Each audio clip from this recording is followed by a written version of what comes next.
Assalomu alaykum do'stlar.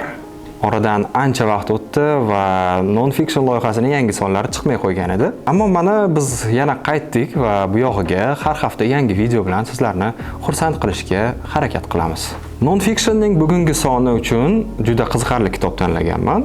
Bu Loretta Browning qalamiga mansub Baxt garmonlari nomli kitob. U bizning qanday qilib va nima sababdan o'zimizni baxtli his qilishimizni tushuntirib beradi. Muallif o'zimizni yanada baxtliroq his qilishimizga yordam beradigan tavsiyalar ham berib o'tadi. Hozir siz bilan gap nimada ekanligini va umuman nimalarni to'g'ri va nimalarni noto'g'ri qilayotganimiz haqida bilib olamiz.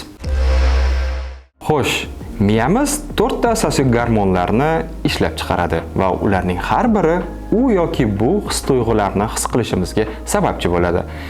Bular serotonin, dopamin, endorfin va oksitotsin. Ba'zan o'zimizni qanday tutishimiz, nimalarni his qilishimiz, o'zimizdan qoniqishimiz, o'zimizga ishonchimiz bo'lishi yoki bo'lmasligi ham aslida mana shu elementlarga bog'liq. Qiziq, biz ularni boshqara olamizmi? Loretta Browningning yozishicha ha. Va u bu borada bir qancha maslahatlar bergan. Keling, qaysi gormon aynan nimaga javob berishini tushunib olsak. Dopamin haqida ko'p eshitgan bo'lsangiz kerak. U motivatsiya va muvaffaqiyat gormoni hisoblanadi. Biz biror maqsadga erishganimizda yoki mukofotni qo'lga kiritishni kutayotganimizda miyamiz aynan dopaminni ishlab chiqaradi. Masalan, bugungi rejalashtirilgan ishlarni muvaffaqiyatli tarzda yakunlasangiz yoki mazali taom tanovul qilayotganingizda, sevimli musiqangizni tinglayotganingizda yoki o'zingiz yoqtiradigan biror yumush bilan, masalan, sport bilan shug'ullanayotganingizda siz o'zingizni baxtiyor his qilasiz. Bu aynan dopaminning ta'siri hisoblanadi. Serotonin ijtimoiy status, o'zingizga bo'lgan ishonch gormoni hisoblanadi. Ya'ni biz o'zimizni kerakli his qilganimizda, bizni hurmat qilishayotgani yoki qaysidir jihatdan atrofimizdagilardan ustun ekanligimizni his qilganimizda, o'zimizda serotoninning ta'sirini his qilamiz.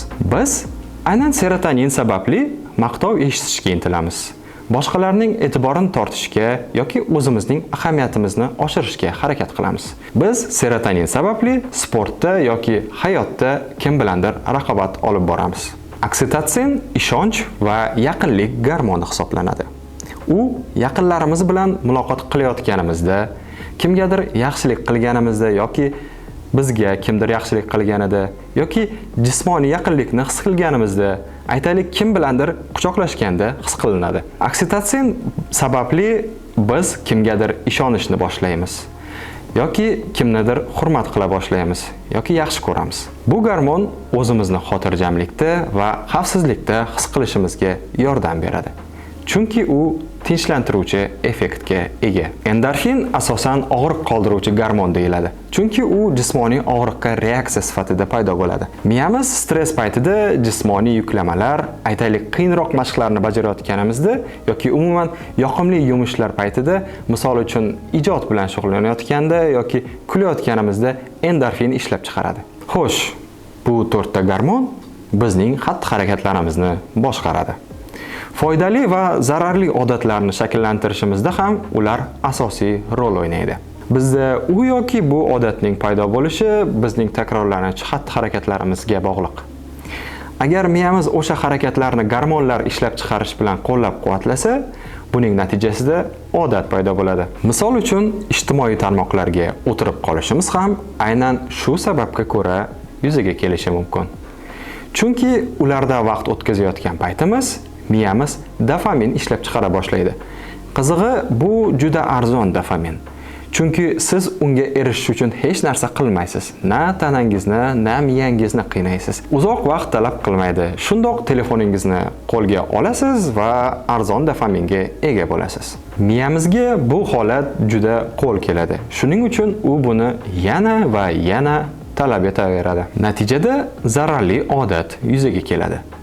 Buning ortidan esa prokrastinatsiya, ya'ni rejalashtirilgan ishlarni ortga surish odati paydo bo'ladi. Gap shundaki, miyamizga dopaminga oson erishilyaptimi yoki qiyin, umuman farqi yo'q. Chunki gormonlar evolyutsiya natijasida paydo bo'lgan. Tasavvur qiling, 100 minglab yillar oldin ajdodlarimiz oddiy dopamin, ya'ni to'yimli ovqat uchun o'nlab kilometr yo'l bosib o'tishgan. ov qilishgan. Miyamiz ham shunday holda qo'lga kiritilgan dopaminga odatlanib qolgan va har qanday dopaminga erishish bu katta mehnat deb qabul qiladi. Shu sababli miyamiz uchun dopaminning foydalisi yoki zararlisi bo'lmaydi. Unga qancha oson bo'lsa, shuncha yaxshi. Aynan shu sababga ko'ra bizda zararli odatlar juda tez shakllanadi. Foydali odatlar esa aksincha, chunki ular katta mehnat va iroda talab etadi. Aslida biror harakat odatga aylanishi uchun u neyron yo'llar orqali mustahkamlanishi kerak. Mustahkamlanishi uchun shu harakat bajarilganda miyamiz birorta gormonni tanaga qo'yib yuborishi kerak. Shunday jarayon qayta va qayta yuz berganda miyamiz bu holatni eslab qoladi va uni odatga aylantiradi. Yaxshi odatlar ham, yomon odatlar ham shu yo'l bilan yuzaga keladi. Laretta Broyning yomon odatlardan xalos bo'lish va ularning o'rniga yangilarni shakllantirishga 45 kun ketadi deb yozadi. Buning uchun birinchi navbatda yomon odatlarni aniqlab olishimiz kerak.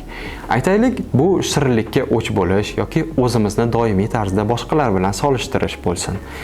Ularni foydali odatlarga almashtirsak, aytaylik, har kuni soatlab ijtimoiy tarmoqlarda o'tirish o'rniga ko'chaga chiqib sayr qilishni odat qilsak, biz buning evaziga qimmatli endorfinni qo'lga kiritamiz.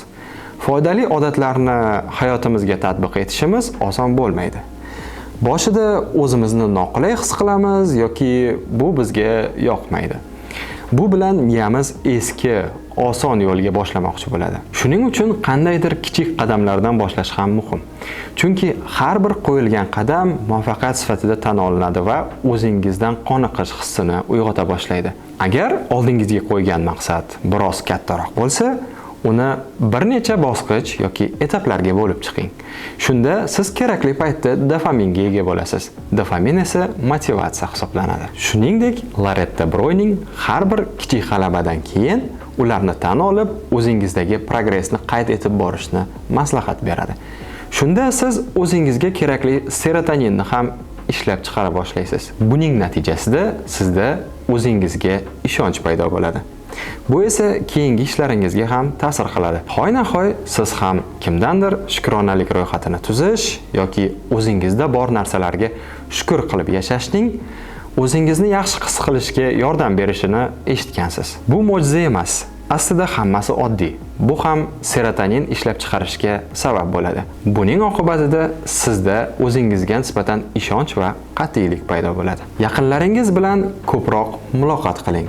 Ular bilan birgalikda qandaydir yumushlarni bajaring. Bu sizlarni yanada yaqinlashtiradi. Miyangiz esa oksitotsin ishlab chiqaradi. Bu ham sizni boshqa insonlar bilan til topishib ketishingizga, yanada sotsial inson bo'lishingizga ta'sir qiladi. Ko'rayotganingizdek, har bir gormon sizning xususiyatlaringizni yanada yaxshilab, o'zingizni baxtiyor his qilishingizga ta'sir qiladi. Endorfin ham bundan mustasno emas. Sport yoki boshqa jismoniy faoliyat bilan shug'ullanish, miriqib kulish, stress bilan kurashishning eng muvaffaqiyatli usullari hisoblanadi. Chunki aynan shunday mashg'ulotlar paytida miyamiz endorfin ishlab chiqaradi. Demak, baxt tuyg'usi bu bizning doimiy holatimiz emas, balki gormonlar sababli yuzaga keladigan natijadir. Eng muhimi, biz ularni boshqara olamiz. Foydali xatti-harakatlar, ongli ravishda chiqarilgan qarorlar va astoydil o'z ustimizda ishlashimiz orqali. Bundan tashqari, miyamizning qanday ishlashi va gormonlar emotsiyalarimizni qanday boshqarishini tushunishimiz bizga o'zimizning harakatlarimizni baholashda va o'z ustimizda ishlashda katta yordam beradi. Ba'zida o'zimizni xuddi baxtsizlik his qilishimiz ham aslida normal holatligini tushuna boshlaymiz. Aynan shu sababga ko'ra, ushbu kitob bilan har bir inson tanishib chiqishi shart. Baxt gormonlari shunchaki neyrobiologiya haqidagi kitob emas. U shuningdek ichimizdagi murakkab jarayonlarni oddiy tilda tushuntirib beradigan va hayotimizni yaxshilash uchun yordam beradigan amaliy qo'llanma ham hisoblanadi. Bu kitob o'z hissiyotlarini yaxshiroq tushunishni xohlaydigan, zararli odatlardan xalos bo'lishni va tashqi dopinglarsiz hayotdan zavqlanishni o'rganishni istagan har bir inson uchun foydali bo'ladi. Muhimi, baxt ham bu aslida bir ko'nikma ekanligini tushunishimiz, ongli ravishda o'z ustimizda ishlashimiz kerak. Agar ushbu kitobning g'oyasi sizga yoqqan bo'lsa, unga o'xshash yana bir ikkita shunday kitoblarni tavsiya qilib o'taman. Bular Mixay Csikszentmihalyining Flow, ya'ni oqim nomli kitobi va James Clearning Atom odatlar nomli asari. Darvoqe, Baxt garmonlari kitobi o'zbek tiliga tarjima qilingan. Uni yurtimizdagi kitob do'konlaridan qidirib ko'ring va asosiysi uni o'qigach, tavsiyalarni albatta o'z hayotingizga tatbiq qilishga harakat qiling. Loyihamizning ushbu sonini tomosha qilganingiz uchun rahmat. Hali ham biz bilan ekanligingizdan biz juda ham xursandmiz. Kelgusida yanada qiziqarli kitoblar haqida videolar qilishga harakat qilamiz. Muhimi, siz bizni qo'llab-quvvatlab tursangiz bo'lgani. Videomizga like bosishni va kanalimizga obuna bo'lishni unutmang. Kelgusida qaysi kitoblar haqida video tayyorlanishini xohlasangiz, albatta u kitoblar haqida izohlarda yozib qoldiring. Biz esa sizga bilim olishda va o'z ustingizda ishlashdan charchamang deb qolamiz. Ko'rishguncha.